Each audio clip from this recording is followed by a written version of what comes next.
ಭಾಳ ದಿವಸಕ್ಕೆ ನೋಡ್ರಿ ನಿಮ್ಗೆ ಗೊತ್ತಿರಲಿ ಮನ್ಯಾಗ ಎಷ್ಟೆಷ್ಟು ಸಣ್ಣ ಸಣ್ಣ ವಿಚಾರಕ್ಕೆ ನಡೀತಾವ ಅಂದ್ರೆ ನೀ ಏನಾದ್ರೂ ಮನಿ ಬಿಟ್ಟು ಹೊರಗೆ ಹೋಗ್ಬೇಕಾದ್ರೆ ನಿಮ್ ಸಣ್ಣ ಸಣ್ಣ ಹುಡುಗರು ಇರ್ತಾವಲ್ಲ, ಸಣ್ಣ ಸಣ್ಣ ಹುಡುಗರು ಏನ್ ಮಾಡ್ತಾವು, ಅವು ಏನ್ ಮಾಡ್ತಾವು, ಅಪ್ಪಾಜಿ ಎಲ್ಲಿ ಹೊಂಟಿ ಕೇಳ್ತಾವ ಇಲ್ಲಿ ಮನ್ಯಾಗ. ಕೇಳಿದ್ ಬಿಡ್ಲಿ ನೀವೇನಂತೀರಿ? ನಿಮ್ಮ ಮನ್ಯಾಗ ಮಕ್ಳು ಹಿಂಗ್ ಕೇಳಿದ್ರೆ ಏನಂತೀರ? ಇವ ನಾನು ಎಲ್ಲರ ಹೊಂಟಾಗ ಅಡ್ಡ ಬಾಯಿ ಹಾಕ್ಬೇಡ ಅಂತ ಹೇಳಿಲ್ಲ ನಿನಗೆ, ಬೆಕ್ಕ ಬಂದಂಗೆ ಬರ್ತೀಯಲ್ಲೇ, ಯಾವಾಗ ನೋಡಿದ್ರೆ ಬರೀ ಅಡ್ಡ ಬಾಯಿ ಹಾಕ್ತಿದಿ ಅಂತ ತಿಳ್ಕೊಂಡು ಅಂತಾರಿಲ್ಲ. ಮತ್ತ ಮನ್ಯಾಗ ಮಗ ಎಲ್ಲಿ ಹೊಂಟಿ ಅಂತ ಕೇಳಿದ್ರೆ ಅಡ್ಡ ಬಾಯಿ ಹಾಕ್ಬೇಡ, ಅಡ್ಡ ಬೆಕ್ಕ ಬಂದಂಗೆ ಬರಬೇಡ ಅಂತ ಇಲ್ಲಿ ಹೇಳ್ತಿದಿ. ಮತ್ತೆ ಬಸ್ನ್ಯಾಗ ಕುತ್ಕೊಂಡು ಟಿಕೆಟ್ ತಗೊಳಕಂತ ಬಂದಾಗ ಕಂಡಕ್ಟರ್ ಯಾವ ಊರು ಅಂತ ಕೇಳಿಲ್ಲ, ಇನ್ನು ಅವ್ನ ಕೈಯಾಗ ರೊಕ್ಕ ಕೊಟ್ಟು ಇಂತಲ್ಲೇ ಹೊಂಟಿನಂತ ಅಲ್ಲೇ ಕೇಳಕತ್ತೀಯಪ್ಪ. ಮತ್ತ ಇಲ್ಲಿ ಯಾರು ಕೇಳಿದ್ರ ನೀನು ಎಲ್ಲಿ ಹೊಂಟಿ ಅಂತೇಳಿ?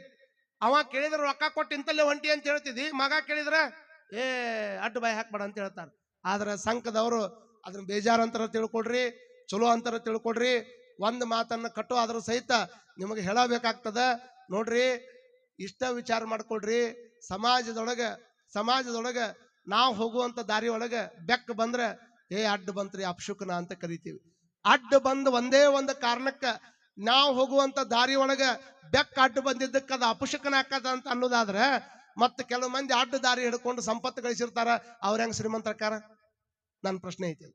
ಅಡ್ಡ ಬಂದಿದ್ದು ಅಪಶುಕನ ಅನ್ನೋದಾದ್ರ ಅಡ್ಡ ದಾರಿ ಹಿಡ್ಕೊಂಡು ಸಂಪತ್ತು ಗಳಿಸ್ಕೊಂಡು ಅವ ಶ್ರೀಮಂತ ಹೆಂಗನ? ಅಡ್ಡ ಬಂದಿದ್ದು ಅಪಶುಕನ ಅನ್ನೋದಾದ್ರ ಅಡ್ಡ ದಾರಿಯಿಂದ ಬಂದಿದ್ದು ಅಪಶುಕನ ಆಗಬೇಕು, ಅದು ಸಂಪತ್ತು ಆಗಬಾರದು. ನಾವು ವಿಚಾರ ಮಾಡ್ಕೊಳ್ಬೇಕು. ನಿಜವಾದ ಸಮಾಜದ ಅಡ್ಡ ಬೆಕ್ಕ ಯಾರು ಅಂದ್ರೆ ಆ ಪ್ರಾಣಿ ಅಲ್ಲ. ಪ್ರಾಣಿ ಏನ್ರಿ ನಮ್ಮಂಗ ಅದು ಬದುಕ್ತದ. ಅದು ಬದುಕುವಂತ ಟೈಮ್ದೊಳಗ ಅದು ನಮ್ಮನ್ನ ನೋಡಿ ಅದು ಅಡ್ಡು ಹೊಂಟಿರ್ತದ. ಅದಕ್ಕೆ ನಾವು ಅಡ್ಡಾಗಿರ್ತೀವಲ್ಲ, ಅದನ್ನ ಯಾರು ವಿಚಾರ ಮಾಡ್ತಾರ? ವಿಚಾರ ಮಾಡ್ಕೊಡ್ರಿ. ಯಾರು ನಿಜವಾದ ಅಡ್ಡ ಬೇಕು ಅಂದ್ರೆ ಊರಾಗ ಒಳ್ಳೆ ಕೆಲಸ ನಡೆದಾಗ, ಊರಾಗ ಬಹಳ ಚಲೋ ಎಲ್ಲಾರು ಕೂಡಿ ಕೆಲಸ ಮಾಡುವಂತ ಟೈಮ್ದೊಳಗ ಈ ಕೆಲಸಕ್ಕೆ ಒಂದಿಷ್ಟು ಕಲ್ಲು ಹಾಕಿ ಏನಾದ್ರೂ ಅಭಿವೃದ್ಧಿ ನಡೆದಾಗ ಇದಕ್ಕೆ ನನ್ನ ತಕರಾರು ಐತೆ ಅಂತ ತಿಳ್ಕೊಂಡು ಯಾರು ಅಡ್ಡ ಮಾಡ್ತಾರಲ್ಲ, ಒಳ್ಳೆ ಕೆಲಸಕ್ಕೆ ಅಡ್ಡ ಮಾಡವ್ರ ಸಮಾಜದ ಅಡ್ಡ ಬೇಕು ಅನ್ನುವಂಥದ್ದನ್ನ ನಾವೆಲ್ಲರೂ ತಲೆಯಾಗಿಟ್ಕೊಳ್ಬೇಕು. ನೀವು ತಲೆಯಾಗಿಟ್ಕೊಳ್ರಿ. ಆ ಕಡೆ ಕುಂತವ್ರು ಟೊಪಿಗೆ ಅಣ್ಣಗಳ, ನೀವು ಏನಾದ್ರೂ ಅಭಿವೃದ್ಧಿ ಮಾಡೋ ಮುಂದೆ ನಂದು ತಕರಾರು ಐತೆ ಅಂತ ಯಾವನಾರು ಬಂದ್ರೆ ಮನಕ್ವಾಡ ಸ್ವಾಮಿಗಳು ಹೇಳ್ಯಾರ ಅಡ್ಡ ಬೇಕಂತ ಹೇಳ್ಯಾರ ನೋಡಂತ ಅನ್ನಬೇಕು ಅವ್ರಿಗೆ. ಕಾರಣ ಅಡ್ಡ ಮಾಡೋರು, ಅಡ್ಡ ದಾರಿ ಹಿಡಿಯವರು ಅಡ್ಡ ಬೆಕ್ಕಕ್ಕಾರೆ ಹೊರತಾಗಿ ಅಡ್ಡ ಬಂದಿದ್ದು ಬೆಕ್ಕ ಹೆಂಗ ಅಡ್ಡ ಆಕೈತ್ರಿ? ಇದನ್ನ ಸಮಾಜದೊಳಗಿರುವಂತ ಮೂಢನಂಬಿಕೆಗಳನ್ನು ಕರೆಯೋದಕ್ಕಾಗಿನೇ ಇಂಥವ್ರ ಮಕ ನೋಡಿದ್ರೆ ನಾವು ಅಪಶಕನ ಆಕೈತಿ ಹಂಗ ಹಿಂಗ ಅಂತ ತಿಳ್ಕೊಂಡು ಏನ್ ಮಂದಿ ಮಾತಾಡ್ತಿದ್ರಲ್ಲ. ಹಾಗಾಗಿ ಅನುಭವ ಮಂಟಪಕ್ಕೆ ಬರುವವರು, ಮಹಾಮನೆಯವರೆಗೆ ಬರೋವರು ಎಲ್ಲರೂ ಯಾರ ಮಕ ನೋಡ್ಕೊಂಡ್ ಬರ್ಬೇಕಾಗಿತ್ತು? ಹಡಪದ ಅಪ್ಪಣ್ಣನವರ ಮಕ ನೋಡ್ಕೊಂಡ್ ಬರ್ಬೇಕಾಗಿತ್ತು. ಹಡಪದ ಅಪ್ಪಣ್ಣನವರ ಮಕ ನೋಡ್ಕೊಂಡು ಅವರೆಲ್ಲರೂ ಒಳಗೆ ಬರ್ಬೇಕಾಗಿತ್ತು. ಅವ್ರನ್ನ ಭೇಟಿಯಾಗಿ ಆಮೇಲೆ ಬಸವಣ್ಣನವ್ರು ಭೇಟಿ ಆಗ್ಬೇಕಾಗಿತ್ತು. ಕಾರಣ ಅಪ್ಪ ಬಸವಣ್ಣನವ್ರಿಗೆ ಒಂದು ದೊಡ್ಡ ದೂರ ಚಿಂತನೆ ಅಂತಂದ್ರ ಯಾರೇ ಬಂದ್ರು ಸಹಿತ ಸಮಾಜದೊಳಗಿಂತ ಭೇದ ಭಾವ ಉಳಿಬಾರದು ಅನ್ನೋ ಕಾರಣಕ್ಕೆ ತಮ್ಮ ಆಪ್ತ ಕಾರ್ಯದರ್ಶಿಯನ್ನಾಗಿ ಹಡಪದ ಅಪ್ಪಣ್ಣನವರನ್ನೇ ಅವರು ಸ್ವೀಕಾರ ಮಾಡಿಕೊಂಡು ಅವ್ರ ಕೈಯಾಗಿ ಜವಾಬ್ದಾರಿ ಕೊಟ್ಟಿದ್ರು. ಪೂಜೆ ಮಾಡುವಂತಹ ವ್ಯಕ್ತಿ ಬಸವಣ್ಣನವರು ಕಂಡು ಹಡಪದ ಅಪ್ಪಣ್ಣನವರು ಹೊರಗೆ ಬಂದಿರತಕ್ಕಂಥ ಪ್ರಭುದೇವರನ್ನ ನೋಡಿ ಓಡಿ ಬಂದಂತಾರ, ದೇವದೇವ ಮಹಾಪ್ರಸಾದಿ, ದೇವದೇವ ಮಹಾಪ್ರಸಾದಿ, ಎಂತ ಅದ್ಭುತ ವ್ಯಕ್ತಿ ಬಂದನಪ್ಪ, ಕಣ್ಣು ತರದು ನೋಡು ಬಸವಣ್ಣ, ಎಂತ ಅದ್ಭುತ ವ್ಯಕ್ತಿ ಬಂದನಂತ ಮಾಡಿ ನೀನು. ದೇವದೇವ ಮಹಾಪ್ರಸಾದಿ, ಕಾಲಿಲ್ಲದ ಗಮನ, ಕೈ ಇಲ್ಲದ ಸೊಂಕು, ನುಡಿ ಇಲ್ಲದ ಕಡೆ, ನಡೆ ಇಲ್ಲದ ಕಡೆ, ಇದೆಂತ ಸುಡಿಯಂತಯ್ಯ, ಎಂತ ಅದ್ಭುತವಾಗಿರ್ತಕ್ಕಂಥ ವ್ಯಕ್ತಿ ಬಂದನಪ್ಪ. ಏನ್ ಅವನು ನೋಡಿದ್ರೆ ಅವನು ನಡೆ ಗೊತ್ತಾಗ್ತಾ ಇಲ್ಲ, ಅವನು ನುಡಿ ಗೊತ್ತಾಗ್ತಾ ಇಲ್ಲ. ಇದೆಂತ ನಿಲುವೆಂದರೆ ಮರುಳಿಲ್ಲದ ಮರಳು, ಮರುಳಿಲ್ಲದ ಮರಳು, ಅರಿವಿಲ್ಲದ ಅರಿವು, ಬಸವಪ್ರಿಯ ಕೂಡಲ ಚನ್ನ ಸಂಗಯ್ಯನ ಬರು ಕೌತಿಕವಾಯಿತಯ್ಯ. ಅಂತ ವ್ಯಕ್ತಿ ಬಂದಾನ, ಅದನ್ನ ನೋಡಿ ನನಗೆ ಬಹಳ ಕೌತಿಕ ಆಗಕತ್ತದ. ಹಾಗಾಗಿ ಅಂತ ವ್ಯಕ್ತಿ ಬಂದಾನಂತ ಹೋಗಿ ತಿಳಿಸಿದ್ರು ನೋಡ್ರಿ. ಅಪ್ಪ ಬಸವಣ್ಣನವ್ರು ಲಿಂಗ ಪೂಜೆ ಮಾಡಾಕತ್ತಿದ್ರು. ಲಿಂಗಾರ್ಚನೆಯೇ ಪರಮ ಸುಖ ಅನ್ನುವಂತ ಭಾವನಾದೊಳಗೆ ವಿಚಾರ ಮಾಡಿಕೊಂಡು ಪರಮಾತ್ಮ ಬಸವಣ್ಣನವರು ಲಿಂಗ ಪೂಜೆ ಮಾಡುವಂತ ಟೈಮ್ದೊಳಗೆ ಎದ್ದು ಬಂದು ಅವ್ರನ್ನ ಸ್ವಾಗತ ಮಾಡ್ಬೇಕಾಗಿತ್ತು, ಎದ್ದು ಬಂದು ಅವ್ರನ್ನ ಕರಿಬೇಕಾಗಿತ್ತು. ಅವ್ರ ಮನೆಗೆ ಬಂದಾರಲ್ಲ, ಕರಿಬೇಕಾಗಿತ್ತು. ಅದಕ್ಕೆ ಅವ್ರು ಹೇಳ್ತಾರ, ಎನ್ನ ಕಾಯವೇ ಭಕ್ತ, ಎನ್ನ ಕಾಯವೇ ಭಕ್ತ, ಪ್ರಾಣವೇ ಲಿಂಗವಾಗಿರುವಾಗ ಅವ್ರನ್ನ ಹೋಗಿ ಸ್ವಾಗತ ಮಾಡುವಂತದ್ರಾಗ ಏನೈತಪ್ಪ? ಇದ್ರೊಳಗೆ ನಂದು ಅನ್ನೋದು ಏನೈತಿ?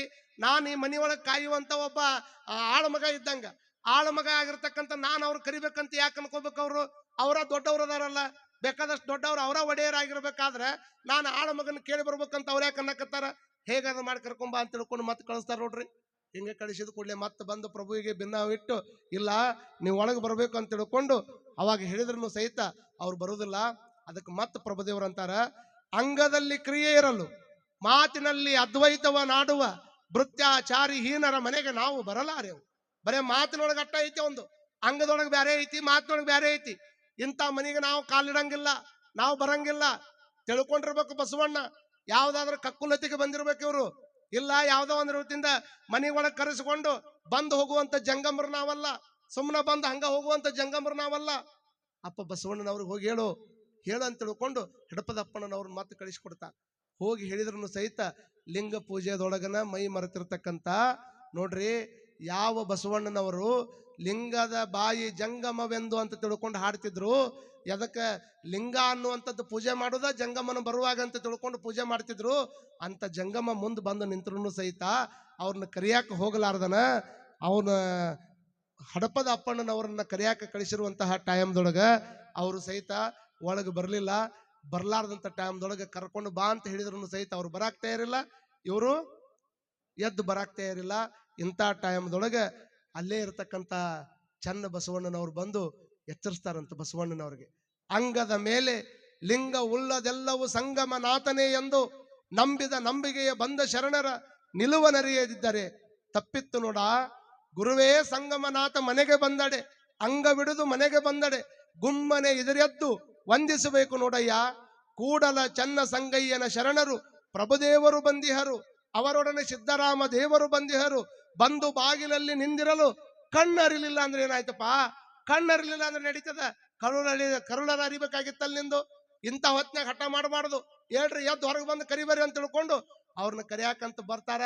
ಅಪ್ಪ ಬಸವಣ್ಣನವ್ರಿಗೆ ಜ್ಞಾನೋದಯ ಆಗ್ತದ.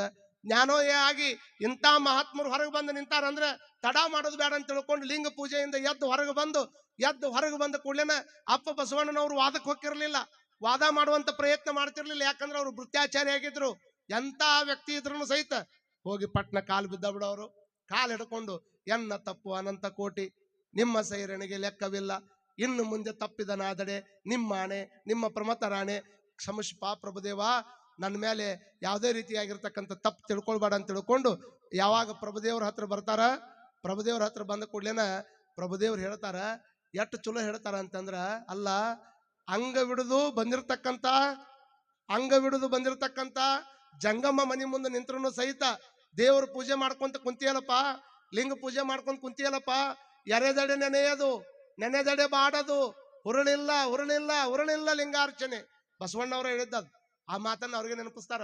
ಅಲ್ಲ ಎರದ್ರ ನೆನೆಯೋಂಗಿಲ್ಲ, ಮರತ್ರ ಬಾಡಂಗಿಲ್ಲ, ಮತ್ತೆ ಎರದ್ರ ನೆನೆಯಂಗಿಲ್ಲ, ಮರತ್ರ ಬಾಡಂಗಿಲ್ಲ ಅಂತ ಪೂಜೆ ಮಾಡ್ಕೊಂಡು ಮುಂದೆ ಜಂಗಮ ಬಂದ್ರು ಸಹಿತ ಅವನು ನೋಡ್ಲಾರ್ದಂಗ ಮುಂದೆ ಬಂದು ಜಂಗಮನನ್ನ ಬಿಟ್ಟು ಬರೀ ಲಿಂಗ ಪೂಜೆನ ಮಾಡಾಕತ್ತಿಯಲ್ಲಪ್ಪ, ಇದರ ಅರ್ಥ ಏನು ಅಂತ ತಿಳ್ಕೊಂಡು ಪ್ರಭುದೇವ್ರು ಕೇಳ್ತಾರ. ಆದ್ರೂ ಬಸವಣ್ಣನವ್ರಂತಾರ, ಬಸವಣ್ಣ ಮತ್ತೆ ಹೋಗಿ ತ್ರಾಹಿ ತಪ್ಪೆನ್ನದು ಕ್ಷಮೆನನ್ನದು. ಕ್ಷಮೆ ಮಾಡುವಂತ ಗುಣ ಬೇಕು ನಿಮಗೆ.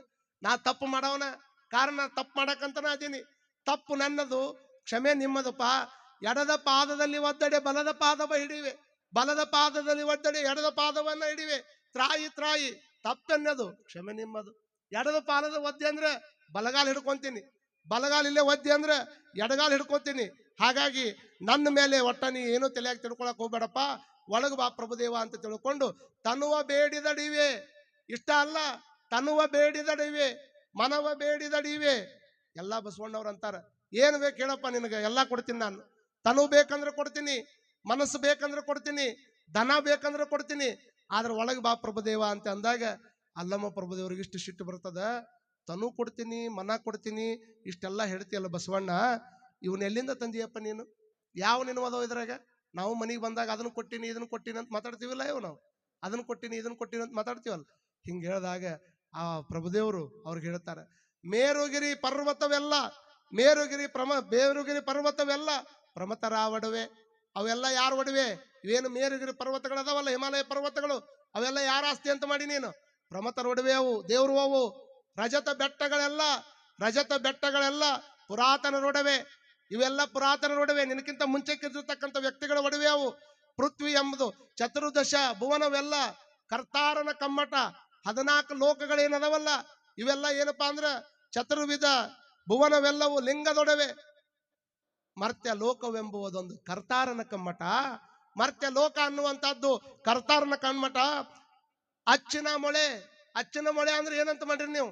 ಏನೋ ಅಲ್ಲ, ಇಲ್ಲಿ ಕುಂತೀವಲ್ಲ, ಎಷ್ಟು ಅದ್ಭುತ ವೈಶಿಷ್ಟ್ಯ ನೋಡ್ರಿ ಪರಮಾತ್ಮಂದು. ಪ್ರಭುದೇವ್ರು ಹೇಳ್ತಾರ, ಯವ್ವ ಇಷ್ಟು ಮಂದಿ ಕುಂತಿರಲ್ಲ, ಒಬ್ರಂಗೊಬ್ರು ಅದಿರಿ ನೀವು? ಒಬ್ರಂಗೊಬ್ರು ಅದಿರಿ? ಇಷ್ಟು ಮಂದಿ ಎಲ್ಲಾರು ಕುಂತಾರ ನೋಡ್ರಿ, ಇಷ್ಟು ಮಂದಿ ಕುಂತಾರ. ನಂಗೆ ಅವ್ರಿಲ್ಲ, ಅವ್ರಂಗಿಲ್ಲ. ಅಚ್ಚಿನ ಮೊಳೆ ಎಟ್ ಚಲೋ ಹೇಳ್ತಾರ ನೋಡ್ರಿ ಪ್ರಭುದೇವ್ರು. ಅಚ್ಚಿನ ಮೊಳೆ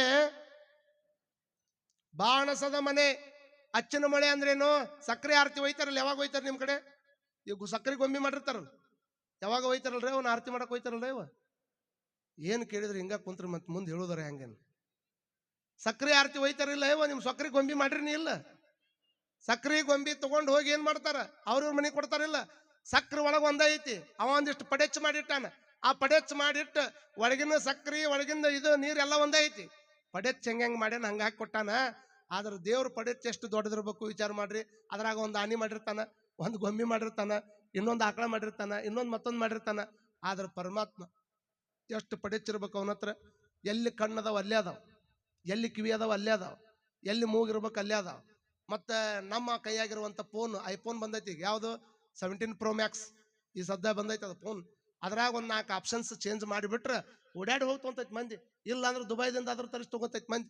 ವಿಚಾರ ಮಾಡ್ಕೊಳ್ರಿ, ನಿಮ್ಮ 4 ಫೀಚರ್ಸ್ಗಳನ್ನ ಚೇಂಜ್ ಮಾಡಿ ಬಿಟ್ರೆ ಆ ಫೋನ್ ಅಷ್ಟಕ್ಕೊಂಡ ವ್ಯಾಲ್ಯೂ ಆಕೈತಿ ಅನ್ನೋದಾದ್ರೆ, ಮತ್ತೆ ಎಂದ ಜಗತ್ತು ಹುಟ್ಟೈತಿ ಅಂದ್ಲಿಂದ ಕಣ್ಣು ಎಲ್ಲದಾವ ಅಲ್ಲೇ ಅದಾವ, ಕಿವಿ ಎಲ್ಲದಾವ ಅಲ್ಲೇ ಅದಾವ, ಮೂಗು ಎಲ್ಲೈತಿ ಅಲ್ಲೇ ಐತಿ, ಯಾವ್ಯಾವ ಅಂಗಾಂಗಗಳು ಎಲ್ಲೆಲ್ಲಿ ಇರ್ಬೇಕಾಗಿತ್ತು ಅಲ್ಲೆಲ್ಲೇ ಅದಾವ.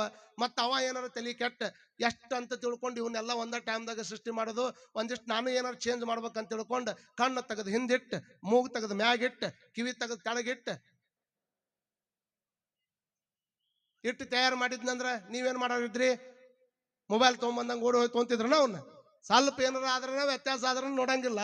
ಆದ್ರೆ ವಿಚಾರ ಮಾಡ್ಕೊಡ್ರಿ, ಕಣ್ಣೆಲ್ಲ ಅದಾವ ಅಲ್ಲೇ ಅದಾವ, ಕಿವಿ ಎಲ್ಲೈತಿ ಅಲ್ಲೇ ಐತಿ, ಯಾವ್ಯಾವ ಅಂಗಾಂಗಗಳು ಎಲ್ಲೆಲ್ಲಿ ಇರ್ಬೇಕಾಗಿತ್ತು ಅಲ್ಲೆಲ್ಲಿ ಅದಾವ. ಆದರೂ ಸಹಿತ ಒಂದೂ ಸಹಿತ ಒಂದು ನೋಡಿದ್ರೆ ಇನ್ನೊಂದು ನೋಡ್ದಂಗೆ ಆಗೋದಲ್ಲ. ಇಷ್ಟಾಕುಂಡ ಪಡೆಚ್ಚನ್ನ ಸೃಷ್ಟಿ ಮಾಡಿ ನಮ್ಮನ್ನು ಭೂಮಿಗೆ ತಂದು ಬಿಟ್ಟಾನಲ್ಲ ಪರಮಾತ್ಮ, ಅವಂಗೊಂದು ಟ್ಯಾಂಕ್ಸ್ ಹೇಳ್ಬೇಕು ನಾವು. ಎಲ್ಲರಿಗೂ ಗೊತ್ತಿರ್ಲಿ ನಿಮಗೆ, ಹೆಬ್ಬಟ್ಟು ಎದಕ್ ತೊಂತಾರ್ರಿ?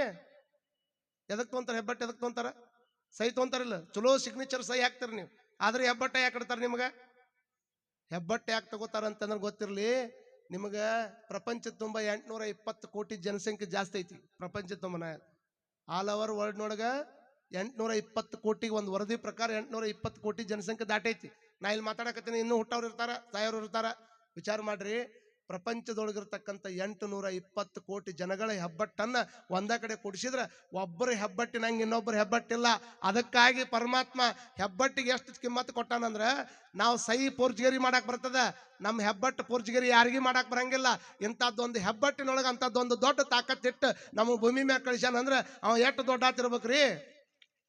ಇದು ಅವಂದಿದು. ನಾವು ಹಂಗ ಅವ ಕೊಟ್ಟ ಮುಖ ಇಟ್ಕೊಂಡು ನಾವು ಭಾಳ ಚಂದ ಅದೀವಿ ಅಂತ ಹೊಂಟ್ರೆ ಕೊಟ್ಟವ ಯಾರು? ಕೊಟ್ಟವ ಯಾರ್ರಿ ಅವ? ಮತ್ತು ಅವ ಎಷ್ಟು ಚಂದ ಇರ್ಬೇಕು? ನಮ್ಮನ್ನ ಇಟ್ಟಾಕೊಂಡ ಚಂದ ಮಾಡ್ಯಾನಂದ್ರ, ನಮಗ ಇಟ್ಟಾಕೊಂಡ ಸೌಂದರ್ಯ ಕೊಟ್ಟಾನಂದ್ರ, ಇನ್ನು ಭಗವಂತಗ ಅವ ಎಷ್ಟು ಸುಂದರ ಇರ್ಬೇಕು, ಅವ ಎಷ್ಟು ಚಂದ ಇರ್ಬೇಕು. ಬಾಣಸದ ಮನೆ, ಬಾಣಸದ ಮನೆ, ತನುಮನ ದನಗಳೆಲ್ಲವೂ ನಮ್ಮ ಗುಹೇಶ್ವರ ಲಿಂಗದ ಸೊಮ್ಮು. ನೀನೇನು ಕೊಟ್ಟು ಭಕ್ತನಾದೆ? ಇವೆಲ್ಲ ಒಬ್ಬೊಬ್ಬರು ಕೊಟ್ಟಿದ್ವದವ, ಒಬ್ಬೊಬ್ಬರಿಗೆ ಅರ್ಪಿತವಾಗಿದ್ವದವ. ಇವನ್ನೆಲ್ಲ ಕೊಟ್ಟು ನಾನಾ ಕೊಟ್ಟಿನ ಅಂತ ಹೇಳಕತ್ತಿಯಲ್ಲ, ನಿಂದೇನೈತಿ ಇದ್ರಾಗ? ತನುವ ಬೇಡಿದಡಿವೆ, ಮನವ ಬೇಡಿದಡಿವೆ, ಹಿಂಗೆ ಹೇಳ್ಕೊಂತ ಹೊಂಟಿಯಲ್ಲ. ಬಾಣಸದ ಮನೆ, ಏನ್ ಬಾಣಸದ ಮನೆ? ನಿಮ್ಮ ಕೈಯಾಗ ಅಡಿಗೆ ಮನ್ಯಾಗ 4 ಡಬ್ಬಿ ಇರ್ತಾವ, ಚಲೋ 4 ಐಟಮ್ ಮಾಡ್ತೀರಿ, ಅದ್ರಾಗ ಭಾಳ ಸ್ಪೆಷಲ್ ಒಂದು ಮಾಡ್ತೀರಿ. ನಮ್ಮ ಅಡಿಗೆ ಮನೆ ಬೇರೆ, ಭಗವಂತನ ಅಡಿಗೆ ಮನೆ ಹೆಂಗೈತಿ ನೋಡ್ರಿ. ಭಗವಂತನ ಅಡಿಗೆ ಮನೆ ಹೆಂಗೈತಿ? ಇಷ್ಟು ಚಲೋ ಮಾವಿನ ಹಣ್ಣು ಬರ್ತೈತಲ್ಲ, ಅದ್ರ ಮೇಲೆ ಹೆಂಗಿರ್ತೈತಿ ಪಾ ಬಸವ ಪ್ಯಾಕಿಂಗ್? ತಿಂದಿ ಇಲ್ಲ? ಹೂನರ ನೋ ಮರೆ, ತಿನ್ನಿಲ್ಲ ಅಂದ್ರೆ ಅಟ ಆತ. ಪ್ಯಾಕಿಂಗ್ ಹೆಂಗ ಚಲೋ ನೋಡ್ರಿ. ಅವನ ಮನೆ ಹೆಂಗೈತಿ ನೋಡ್ರಿ. 1 ಎಕರೆ ಹೊಲದೊಳಗೆ ಒಂದ್ ಕಡೆ ಲಿಂಬೆ ಹಣ್ಣು ಹಾಕ್ತಾರ, ಇನ್ನೊಂದು ಕಡೆ ಮತ್ತೊಂದು ಯಾವ್ದಾದ್ರು ಹಾಗಲಕಾಯಿ ಹಾಕ್ತಾರ. ಒಂದ ಹೊಲ ಐತಿ, ಒಂದ ನೀರ್ ಐತಿ, ಒಂದ ಗಾಳಿ ಐತಿ. ಆದ್ರೂ ಸಹಿತ ಅದ್ರೊಳಗೆ 100 ತರದ ಬೆಳೆಗಳನ್ನ ಹಾಕಿದ್ರೆ ಎಷ್ಟು ಅದ್ಭುತವಾಗಿರ್ತಕ್ಕಂಥ ಹಣ್ಣು ಕೊಟ್ಟಾನ. ಅದ್ರ ಮೇಲೆ ಪ್ಯಾಕಿಂಗ್ ಎಷ್ಟು ಚಲೋ ಮಾಡ್ಯಾನ. ಹಲಸಿನ ಹಣ್ಣು ಕೊಟ್ಟಾನ, ಅದ್ರ ಮೇಲೆ ಪ್ಯಾಕಿಂಗ್ ಎಷ್ಟು ಚಲೋ ಮಾಡ್ಯಾನ. ನಾವು ಸಹಿತ ಹರ್ಕೊಂಡು ಬಂದು ಪ್ಯಾಕಿಂಗ್ ಮಾಡಿ ಬೀಗರು ಕಳಿಸಿದ್ವಿ ಅಂದ್ರೆ 4 ದಿವಸದಾಗ ಕೊಳತ್ ನಾರ್ತಾವ ನಮ್ಮ ಹಣ್ಣ. 4 ದಿವಸ ಅವು ಪ್ಯಾಕಿಂಗ್. ನಮ್ಮ ಪ್ಯಾಕಿಂಗ್ 4 ದಿವಸಕ್ಕೆ ಕೊಳಿತಾವ. ಆದ್ರೆ ಪರಮಾತ್ಮನ ಪ್ಯಾಕಿಂಗ್ ಎಷ್ಟು ಚಲೋ ಅಂತಂದ್ರೆ, ಎಷ್ಟು ಬೇಕಾದಷ್ಟು ಆದ್ರೂ ಸಹಿತ ಒಳಗಿನ ಹಣ್ಣಿಗೆ ಏನೋ ಧಕ್ಕೆ ಆಗ್ಲಾರ್ದಂಗೆ ಪ್ಯಾಕಿಂಗ್ ಮಾಡ್ಯಾನಲ್ಲವ. ಬಾಣಸದ ಮನೆ, ಎಷ್ಟು ತರದ ಹಣ್ಣು ಕೊಟ್ಟಾನ, ಎಷ್ಟು ತರದ ಐಟಮ್ ಕೊಟ್ಟಾನ. ನಮ್ಮ ಮಹಾರಾಷ್ಟ್ರ ಸಂಕದ ಕಡೆ ಬಂದ್ರೆ ಒಂದು ಊಟ ಬೇರೆ, ನಮ್ಮ ಕರ್ನಾಟಕದಾಗ ಗಡಿಭಾಗ ಬಿಟ್ಟು ಒಳಗೆ ಹೋದ್ರು ಒಂಥರ ಊಟ ಬೇರೆ, ತಮಿಳ್ನಾಡಿನಾಗ ಹೋದ್ರು ಒಂದು ಊಟ ಬೇರೆ, ಫಾರಿನ್ಗೆ ಹೋದ್ರು ಒಂದು ಊಟ ಬೇರೆ. ಎಷ್ಟು ತರದ ತಿನಿಸುಗಳನ್ನು ಕೊಟ್ಟಾನ. ಇದನ್ನೆಲ್ಲ ಯಾರು ತಯಾರು ಮಾಡಿಟ್ಟಾರ ಇವ?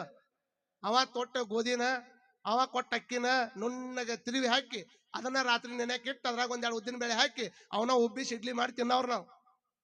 ಹೌದಿಲ್ಲ? ಮತ್ತಿದನ್ನ ಕೊಟ್ಟವ್ರು ಯಾರು? ಯಾರು ಕೊಟ್ಟಾರಿ? ಬಾಣಸದ ಮನೆ.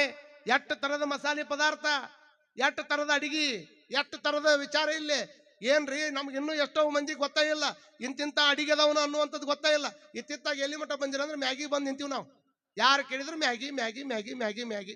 ಅರ್ಜೆಂಟ್ನಾಗ ಹೋಗಿ ಹಿಂಗೆ ತಿರುವಿ ಪಟ್ನ ಇದ್ದಿದ್ದು ತಗೊಂಬಂದು ತಿರುವಿ ಹಾಕಿ ಕೊಟ್ಬಿಟ್ರೆ ಮುಗ್ದ ಹೋಯ್ತು. ಅವಾಗ ಏನ ಶಿವನ ತ್ರಿಶೂಲ್ ಕಳುವಾಗೈತಂತ. ಶಿವನ ತ್ರಿಶೂಲ್ ಕೈಯಾಗಿರ್ತೈತಲ್ಲ, ಶಿವನ ತ್ರಿಶೂಲ್ ಕಳುವಾಗೈತಿ. ಎಲ್ಲೈತಿ ಎಲ್ಲೈತಿ ಎಲ್ಲೈತಿ ಎಲ್ಲಿ ಅಂತಂದು ಹುಡುಕಾಡಕತ್ತಾರ. ಎಲ್ಲೈತಿ ಅಂತ ಹುಡುಕಾಡಕತ್ತಾಗ ಅವ್ರು ಇಬ್ರು ಜಗಾಡಕತ್ತಾರ. ಮಕ್ಕಳು ಗಣಪ್ಪ ಮತ್ತು ಸಣ್ಣಮಕ್ಕ ಇಬ್ರು ಜಗಾಡಕತ್ತದಕ್ಕೆ ಅವ್ರವ್ ಮ್ಯಾಗಿ ಮಾಡಿದ್ಲಂತ. ಮ್ಯಾಗಿ ತಿನ್ನಾಕ ಸ್ಪೂನ್ ಇಲ್ಲಾರ್ದಕ್ಕೆ ತ್ರಿಶೂಲ ತಗೊಂಡೋಗ್ಯಾರ. ಅವ್ರು ಮ್ಯಾಗಿ ತಿನ್ನಾಕ ತ್ರಿಶೂಲ ತಗೊಂಡೋಗ್ಯಾರ ಅಂದ್ರೆ ಅದು ಮ್ಯಾಗಿ ತಿನ್ಬೇಕಂದ್ರೆ ಅಂತದ್ ಇರ್ತೈತಲ್ಲ, ಒಂದು ತ್ರಿಶೂಲ ಇದ್ದಂಗೆ ಇರ್ತೈತಿ ನೋಡ್ರಿ. ಅದು ಕಾರಣ ಎಂತ ದೇಶಿ ಅಡಿಗೆ ಅದಾವ್ರಿ, ಎಂತ ದೇಶಿ ಅಡಿಗೆ ಅದಾವ. ನಮ್ಮ ಕಡೆ ಪುರಾಣ ಪೋಳಿ ಹೆಂಗಿರ್ತದ, ಆ ಕಡೆ ಸ್ವೀಟ್ ಹೆಂಗಿರ್ತದ. ಇಷ್ಟೆಲ್ಲ ಬಾಣಸದ ಮನೆ ತನು ಮನ ಧನಗಳೆಲ್ಲವೂ ನಮ್ಮ ಲಿಂಗದ ಸ್ವಾಮು. ಇವೆಲ್ಲ ಪರಮಾತ್ಮಂದ ಐತಿ. ನೀನೇನು ಕೊಟ್ಟು ಭಕ್ತಕ್ಕಿಯಪ್ಪ, ಅದನ್ನ ಇದನ್ನ ಕೊಟ್ಟಿನ ಅಂತ ತಿಳ್ಕೊಂಡು ಹೇಳೋದಕ್ಕಿಂತ ಆರಾಮ್ ಇರೋದು ಬಹಳ ಚಲೋಪ್ಪ ನೀನು ಅಂತ ತಿಳ್ಕೊಂಡು ಬಸವಣ್ಣ ಪರಿಪರಿ ಬೇಡಿಕೊಂಡ್ರು ಸಹಿತ ಅಲ್ಲಮ್ಮ ಪ್ರಭುದೇವರು ಎಷ್ಟು ಹೇಳಿದ್ರು ಸಹಿತ ಕನ್ವಿನ್ಸ್ ಆಗ್ಲಾರ್ದಂತ ಟೈಮ್ದೊಳಗೆ ಪಾದ ಹಿಡ್ಕೊಂಡು ಬಸವಣ್ಣ ವಿನಮ್ರತೆಯಿಂದ ಬೇಡ್ಕೊತಾನ. ಅಲ್ಲಿದ್ದ ಎಲ್ಲಾ ಸಂಗನ ಬಸವಣ್ಣ ಅಂದ್ರೆ ಚನ್ನ ಬಸವಣ್ಣನವ್ರು ಅಂತಾರ. ಇಷ್ಟ ಹಾಕೊಂಡ ಪರೀಕ್ಷೆ ಮಾಡೋದು ತರ ಅಲ್ಲ ಪ್ರಭುದೇವರ. ಬಹಳ ನೊಂದ್ಕೊಂಡ್ಬಿಟ್ಟಾನ ಬಸವಣ್ಣ. ಹಡಪದಪ್ಪಣ್ಣ ಓಡಿ ಬರ್ತಾನ. ಇಷ್ಟೆಲ್ಲ ಆದ್ರೂ ಸಹಿತ ಇಷ್ಟೊಂದು ಸಣ್ಣ ತಪ್ಪಿಗೆ ಇನ್ನೊಂದು ತಪ್ಪು ಮಾಡಾಕ ಇಷ್ಟ ಒಂದು ತಣ್ಣ ತಪ್ಪು ಮಾಡಿದಕ್ಕೆ ಇಷ್ಟಕೊಂಡ ದೊಡ್ಡ ಶಿಕ್ಷೆ ಯಾಕಂತ ತಿಳ್ಕೊಂಡು ಅವ್ರು ಕೇಳಿದ್ರೆ ಅವಾಗ ಪ್ರಭುದೇವರು ಒಂದು ಚಲೋ ಮಾತನ್ನ ಹೇಳ್ತಾರ. ಏನ್ ಹೇಳ್ತಾರ ಅಂತಂದ್ರೆ, ನಮ್ಮ ಗುಹೇಶ್ವರ ಲಿಂಗದಲ್ಲಿ ನೀನೇ ಭಕ್ತನಾದ ಕಾರಣ ಯಾಕೆ ನಾನು ಇಷ್ಟ ಕೂಡ ಪರೀಕ್ಷೆ ಮಾಡಾಕತ್ತೀನಿ. ಸಾಮಾನ್ಯರು ಯಾರಾದ್ರೂ ತಪ್ಪ್ಯಾರ ಅಂತಂದ್ರೆ ನನಗೇನು ಅನಿಸ್ತಿದ್ದಿಲ್ಲ. ದಿವಸ ತಪ್ಪು ಮಾಡಾಕತ್ತಂದ್ರೆ ಏನ್ ತೊಂದ್ರೆ ಐತ್ರ ಅದ್ರಾಗ. ದಿವಸ ತಪ್ಪು ತಪ್ಪ ಮಾಡಾಕತ್ತಾನಂದ್ರೆ ಅದ್ರಾಗ ಏನ್ ದೊಡ್ಡದು ಅನ್ಸಂಗಿಲ್ಲ. ಆದ್ರೆ ಆದಿಯಿಂದ ಅತ್ತತ್ತ ನೀನೇ ಸದ್ಭಕ್ತನಾದ ಕಾರಣ ಎನ್ನ ಮನ ನೊಂದಿತ್ತು ಸಂಗನ ಬಸವಣ್ಣ. ನೀನು ದೊಡ್ಡ ಭಕ್ತಪ್ಪ. ನಿನ್ನ ನೋಡಿ ಲಕ್ಷಾಂತರ ಮಂದಿ ಆಚರಣೆ ಮಾಡ್ತಾರ. ನಿನ್ನನ್ನು ಆದರ್ಶವಾಗಿ ಇಟ್ಕೊಂಡು ಎಷ್ಟೋ ಮಂದಿ ಬದುಕಾಕತ್ತಾರ. ನೀನ್ ಒಂದು ಹೆಜ್ಜೆ ತಪ್ಪಿಟ್ರೆ ಅಂದ್ರೆ, ಒಂದು ಯಾವ್ದಾದ್ರು ಸೇತುವೆ ಬಿದ್ದೈತೆ ಅಂದ್ರೆ ಒಂದು ಇಂಜಿನಿಯರ್ ತಪ್ಪು ಮಾಡ್ಯಾನಂತ ತಿಳ್ಕೊಳ್ರಿ. ಯಾವ್ದಾದ್ರು ಒಂದು ರೋಗಿ ಸತ್ತಾನಂದ್ರೆ ಒಬ್ಬ ಡಾಕ್ಟರ್ ತಪ್ಪು ಮಾಡ್ಯಾನಂತ ತಿಳ್ಕೊಳ್ರಿ. ಹೀಗೆ ಅನೇಕ ಜನರು ತಪ್ಪು ಮಾಡಿದ್ರೆ ಒಬ್ರಿಗೆ ಇಬ್ಬರಿಗೆ ಅನುಕೂಲ ಆಗ್ತದ, ಅದರಿಂದ ನಷ್ಟ ಆಗ್ತದೆ. ಆದ್ರೆ ನಿನ್ನನ್ನು ನೋಡಿ ಲಕ್ಷ ಲಕ್ಷ ಜನ ತಿದ್ದುಕೊಳ್ಳೋರದಾರ ಈ ಭೂಮಿ ಮೇಲೆ. ನೀನ ತಪ್ಪು ಮಾಡಿಬಿಟ್ಟೆ ಅಂದ್ರೆ ಹೆಂಗಪ್ಪ ಬಸವಣ್ಣ. ಹಾಗಾಗಿ ಆದಿಯಿಂದ ಅತ್ತತ್ತ ನೀನೇ ಸದ್ಭಕ್ತನಾದ ಕಾರಣ ಎನ್ನ ಮನ ನೊಂದಿತ್ತು ಬಸವಣ್ಣ. ಸೂಳೆ ಹಲಬರನನ್ನು ಉಳಿದಲೆಂದು ನಿಂದಿಸಲಿಲ್ಲ ಕೇಳ. ಪತಿರೊತೆ ತನ್ನ ಪುರುಷನಲ್ಲದೆ ಮತ್ತೊಬ್ಬನ ಮುಖವ ನೋಡಿದರೆ ಅವಳ ಚಾಂಡಾಲಗಿತ್ತಿ ಎನ್ನುವುದು ಲೋಕವೆಲ್ಲ. ಹೇಗೊಬ್ಬ ಪತಿರೊತೆ ಅನ್ನುವಂತ ಹೆಣ್ಮಗಳು, ವೇಷೆಯಾಗಿರ್ತಕ್ಕಂಥ ಹೆಣ್ಮಗಳು ತಪ್ಪು ಮಾಡ್ಯಾಳ ಅಂದ್ರೆ ನೀ ತಪ್ಪು ಮಾಡ್ಯಾಕತ್ತಿ ಅಂತ ಯಾರು ಅನ್ನೋದಿಲ್ಲ ಆಕಿಗೆ. ಆದ್ರೆ ಒಬ್ಬ ಪರಮ ಪತಿರೊತಿ ಹೆಣ್ಮಗಳು ತಪ್ಪು ಮಾಡಾಕತ್ತಾಳ ಅಂದ್ರೆ ಇಡೀ ಲೋಕದ ಜನ ಆಕಿನ ಕಡೆ ಬಟ್ ಮಾಡಿ ಹೆಂಗ್ ಹೇಳ್ತಾರಲ್ಲಪ್ಪ, ಆದಿಯಿಂದ ಅತ್ತತ್ತ ನೀನೇ ಸದ್ಭಕ್ತನಾದ ಕಾರಣ ನೀನು ತಪ್ಪು ಮಾಡಿದ್ರೆ ಏನು ಮನುಷ್ಯಗೆ ನೋವಾಗ್ಯದಪ್ಪ. ಹಾಗಾಗಿ ನೀ ತಪ್ಪು ಮಾಡುದು ಬಸವಣ್ಣ ಅಂತ ತಿಳ್ಕೊಂಡು ಬುದ್ಧಿ ಮಾತನ್ನ ಹೇಳಿದಾಗ ಅಲ್ಲಮ್ಮ ಪ್ರಭುದೇವರು ಎಷ್ಟು ಮಾತುಗಳನ್ನ ಕೇಳಿರ್ತಕ್ಕಂಥ ಅಪ್ಪ ಬಸವಣ್ಣ, ನೀವೆಷ್ಟು ಹೇಳಿದ್ರು ಸಹಿತ ತಪ್ಪು ನಂದ ಅದ. ಇನ್ನು ಮುಂದೆ ಯಾವತ್ತೂ ನಾ ತಪ್ಪು ನಡೆಯಂಗಿಲ್ಲ. ನನ್ನ ಕರುಣಿಸಬೇಕು, ಕರುಣಿಸಿ ನನ್ನ ಒಳಗೆ ಬರಬೇಕು ಅಂತ ತಿಳ್ಕೊಂಡು ಪರಮಾತ್ಮನ ಪಾದ ಹಿಡ್ಕೊಂಡು ಬೇಡಿಕೊಂಡು ಅವರನ್ನ ಒಳಗೆ ಕರ್ಕೊಂಡು ಹೋಗ್ತಾರ ಅನ್ನುವಂಥದ್ದನ್ನ ಇವತ್ತಿಗೆ ಮೊಟಕುಗೊಳಿಸ್ತೀನಿ. ಕಾರಣ ಪೂಜ್ಯರು ಬಂದಾರ. ನೀವು ಪಾಪ 4 ಗಂಟೆಯಿಂದ ಬಂದಿರಿ. ನಿಮ್ಮ ಎಷ್ಟು ಗಂಟೆಗೆ ಬಂದಿರಿ? 5 ಗಂಟೆಗೆ ಬಂದಿರಿ. ನಾವು 5 ಗಂಟೆಗೆ ಬರ್ತೀವಿ ಅಂತ ತಿಳ್ಕೊಂಡು ನಿಮ್ಮನ್ನು ಕರೆಸಿವಿ. ಮತ್ತು ನೀವು 6 ಗಂಟೆಗೆ ಬರ್ತೀರಿ ಅಂತ ತಿಳ್ಕೊಂಡು ಅಲ್ಲಿ 6 ಗಂಟೆಗೆ ಬಂದಿರಿ ಅಜ್ಜಾರ. ಮತ್ತೆ ಇಲ್ಲಿ ನೋಡಿದ್ರೆ 2 ತಾಸು ಕುಂದಿರ್ಬೇಕು. ಇಷ್ಟೆಲ್ಲ ತಾಳ್ಮೆ ಪರೀಕ್ಷೆ ಅಂತ ನಾವು ಮಾಡಂಗಿಲ್ಲ. ಏನು ನಿಮ್ಮ ತಾಳ್ಮೆ ಪರೀಕ್ಷೆ ಮಾಡಿದ್ವಿ ಅಂತಂದ್ರೆ ಭಾಳ ಅನಾಹುತ ಆಕ್ಕಾವ. ಯಾವುದೋ ಒಬ್ಬ ಹೆಣ್ಮಗಳು ಪಾಪ ದವಾಖಾನೆಗೆ ಹೋಗ್ಯಾಳ, ಹಲ್ಲು ತೋರ್ಸ್ಕೊಂಬರಕಂತ ಹೋಗ್ಯಾಳ. ಹಲ್ಲು ನೋವಾಗಿತ್ತಂತ ಹಲ್ಲು ತೋರ್ಸಕ್ಕೆ ಹೋಗ್ಯಾಳ. ಪಾಪ ಮುದುಕಿ ಹೋಗ್ಯಾಳ. ಅವ್ ಡಾಕ್ಟ್ರೇ ಹಲ್ಲು ನೋಡ್ಬೇಕಲ್ಲ, ಸ್ವಲ್ಪ ಬಾಯಿ ತೆರಿಯಮ್ಮ ಅಂದ್ಲಕ್ಕೆ. ಬಾಯಿ ತೆರಿಯಮ್ಮ ಅಂದ ಕೂಡಲೇನ ಆಕಿ ಒಂದು ಸ್ವಲ್ಪ ಬಾಯಿ ತೆರೆದಾಳ. ಹಿಂಗೆ ಬಾಯಿ ತೆರೆದ ಕೂಡಲೇನ ಮತ್ತೆ ಅವ ಡಾಕ್ಟರ್ ನೋಡವ ಸುಮ್ಮನೆ ಇರ್ಬೇಕಿಲ್ಲ, ಇನ್ನೊಂದ್ಸಲ ಬಾಯಿ ತೆರಿ ಅಂದವ. ಮತ್ತೆ ಆಕಿ ಮತ್ತೊಂದ್ಸಲ ಬಾಯಿ ತೆರದ್ಲ. ಹಿಂಗೆ ಮತ್ತೊಂದ್ಸಲ ಬಾಯಿ ತೆರೆದ ಕೂಡಲೇನ ಅವಾಗ